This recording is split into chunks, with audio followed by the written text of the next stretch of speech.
Hi friends আমি আজকে একটা তরকারি বানাবো এটা নিরামিষ তরকারি এটার জন্য আমি যে পেঁয়াজটা কেটেছি দেখছো তোমরা ওটা যদি বাদ দিয়ে দাও তাও চলবে যদি কেউ মানে পেঁয়াজ রসুন না খাও নিরামিষের দিনে তো পেঁয়াজটা আপনারা স্কিপ করতে পারো। এবার ব্লেন্ডারে নিয়ে নেব দই আর 10-15টার মতো কাজু বাদাম যেটাকে দইয়ের সঙ্গে আমি ভিজিয়ে রেখেছিলাম। আর দইটা রুম টেম্পারেচারে নেবেন তাহলে কি তরকারিটা ফাটবে না। এবার এটাকে ব্লেন্ড করে নেব।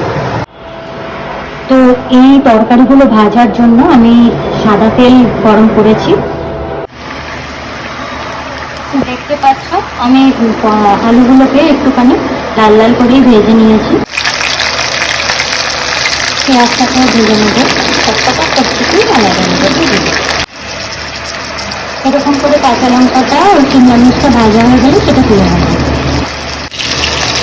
এরকম করে একটু ভাজা হয়ে গেলে টমেটোটাকে নামিয়ে দেবো। তেলটা একটু গরম হয়ে কিন্তু ওয়েট করবেন। তারপর মাছটা কমিয়ে নিয়ে হালকা একটু আমি হিং দিয়ে দেবো। হিং দিলে গন্ধটা খুব সুন্দর আছে। আদা বাটা দিই।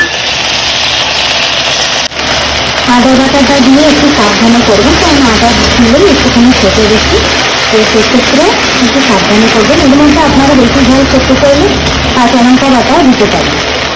এরপর গ্যাসটাকে অফ করে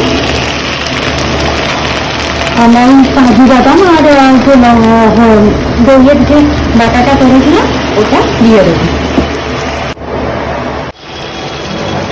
এখন এই পজিশনে আছে গ্রেভিটা। এখনো কিন্তু সেরকমভাবে তেল বেরোয়নি, তো আমি একটুখানি কমিয়ে দিলাম আঁচটা, কিন্তু টমেটো ব্লেড হয়ে যাচ্ছে। তো আপনাদের একদিন কিছুদিন আগে একটা ভাজা মশলা দেখিয়েছিলাম, মনে আছে তো? ওই ভাজা মশলা থেকে 1 চামচের মতো আমি ভাজা মশলা এটাকে দিয়ে দিলাম এই স্টেজে। মানে এখন কিন্তু তেল বেরোয়নি সেরকমভাবে এখান থেকে গ্রেভিটা দিয়ে, মানে কষানোর সময় আমি তো এখানে 1 চামচের মতো দিয়ে দিলাম।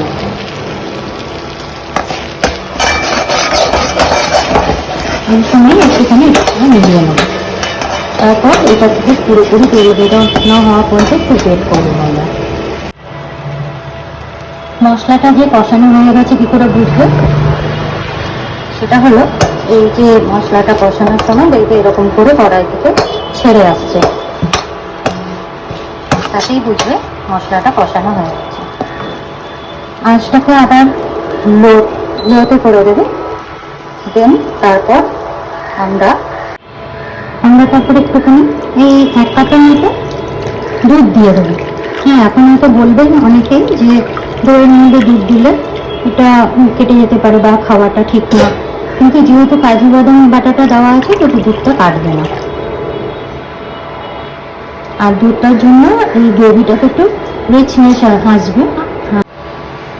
তারপর দুধটাকে আমরা ভালোভাবে মিশিয়ে এটাকে মিডিয়াম আছে একটুখানি ফুটতে দেবো। তারপর সবজিগুলো দিয়ে আমরা এটাকে ফুটতে দেবো।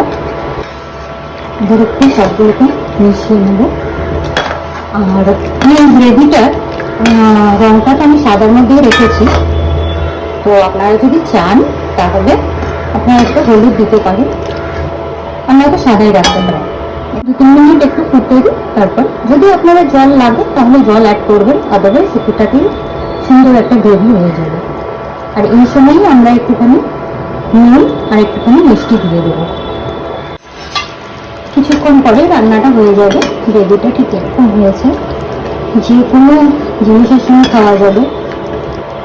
রুটি, পরোটা, লুচি সব কিছুর সঙ্গে। আর একটু মাখা মাখা করতে চাইলেন করতে পারেন, কিন্তু আমি একটুখানি একটু বিজনেস গন্ধের জন্য তো আমি একটুখানি ঘি দিয়ে দেবো, জাস্ট একটুখানি। নুনটা একটু আন্দাজ মতো দিয়ে দেবেন। আমি যেহেতু পিঙ্ক সল্ট ব্যবহার করছি তো এটাতে একটু বেশি নুন হয় সাদা নুনের থেকে, তো তার জন্য এটা আমি অল্পই দিলাম স্বাদ মতো। একটুখানি এটাকে হতে দিতে হবে। কারণ টমেটোটা আছে তো, তাই এখনই আমি চিনিটা দিচ্ছি না, কিছুক্ষণ পরে দেবো।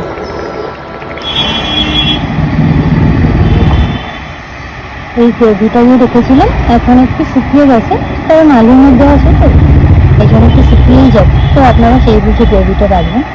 লাস্ট ইমপ্রেশনটা হলো এটা। আজকে যেহেতু নিরামিষের দিন তাই এটা খেতে দেবো। বলে তো কেমন লাগে, নতুন একটা বানালাম, আর আজকে লুচি করেছি এর সঙ্গে।